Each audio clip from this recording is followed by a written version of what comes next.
इस आसपास के क्षेत्रों में जो ये ग्रीन बेल्ट दिखाई दे रहा है, ये प्लैंकटन ग्रास होता है, जो खासतौर से जलीय जीवों का जो फूड होता है वो प्लैंकटन ग्रास होता है। इसी को खाकर जलीय जीव जिंदा रहते हैं। इसे हम प्लैंकटन ग्रास, ये एल्गी की तरह, शैवाल की तरह पनपने वाला एक घास का प्रकार है। तो प्लैंकटन आपको याद रखना है, अंटार्कटिका के आसपास के क्षेत्रों में ये पाया जाता है।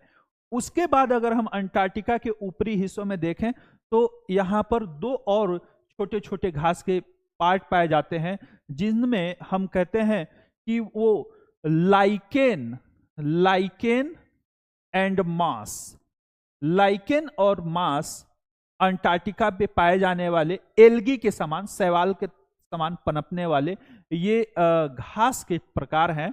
और इस तरह से तीन आपको यहाँ पर प्लांट्स याद रखने हैं। पहला प्लैंकटन जो जलीय जीवों का फूड आहार है, और दूसरा लाइकेन, तीसरा मास।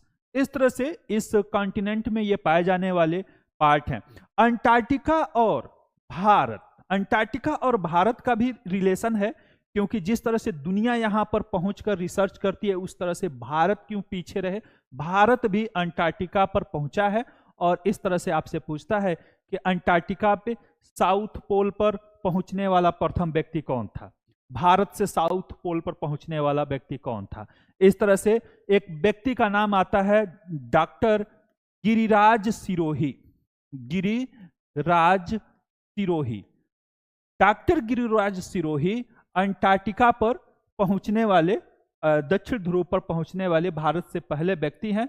और ये 1960 के दौरान, 1960 में यहां पर पहुंचे थे। इस पे पहुंचने के बाद डॉक्टर गिरिराज सिरोही फेमस हो गए, और इनका जो स्टेट पूछता है, डिस्ट्रिक्ट पूछता है, तो ये उत्तर प्रदेश के बुलंदशहर से बिलोंग करते हैं। डॉक्टर गिरिराज सिरोही को आप याद रखेंगे, दक्षिणी ध्रुव या अंटार्कटिका पे पहुंचने वाले प्रथम भारतीय, तो वो डॉक्टर गिरिराज सिरोही हैं। 1960 में ये पहुंचे थे, और उसके बाद हम देखें तो इनका स्टेट उत्तर प्रदेश है और डिस्ट्रिक्ट जो है वो बुलंदशहर है। भारत का इस पर जो कह सकते हैं कि अभियान, भारत का इस पर जाना कब हुआ, तो ये स्टार्ट होता है 1981-82 में। भारत का पहला अंटार्कटिका अभियान जो शुरुआत हुई वो 1981-82 में हुआ, और इसको डॉक्टर सईद जहूर कासिम के नेतृत्व में ये अभियान किया गया। तो